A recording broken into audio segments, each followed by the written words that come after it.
And I want to bring in Congresswoman from New York, Stefanik. She lives in Willsboro, New York. The town police descended upon yesterday after a clue that led them there. Two suspicious people walking down the street.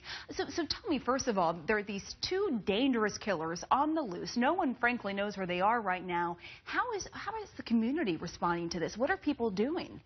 Well, I've been in contact with the town supervisor of Willsboro on an hourly basis to hear feedback. I've also spoken to many of my constituents. Willsboro is a very small rural community with a population year-round of about between 2,000 and 3,000. It swells during the summertime.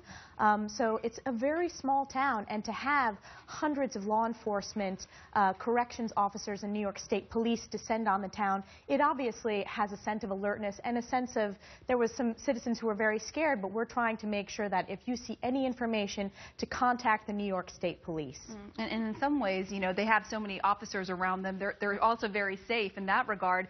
But I want to talk about the lay of the land in Willsboro, because it seems like, as you point out, it is a rural community, that there would be a lot of places to hide there, potentially. Absolutely. There's farming, there's barns in the community, and I know the law enforcement officials have been making sure they're investigating every possible lead. The reason why law enforcement focused in on Willsboro was because of a citizen lead that made a call to the police department, and they're continuing to investigate. They're continuing to investigate in Dannemora, and the news today, obviously, I'm glad to see Governor Cuomo is partnering so closely with Governor Shumlin from Vermont to make sure that there's seamless integration of information, which is so critical to make sure that we can catch these criminals.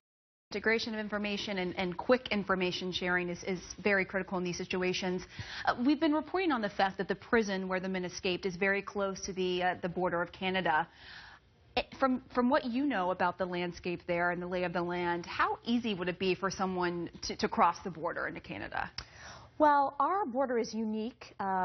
We partner with Canadian border officials. We share information. And in terms of law enforcement, I was in touch with the county sheriff from Clinton County today to talk to him about how they're working with our Canadian counterparts. But it is 20 miles away.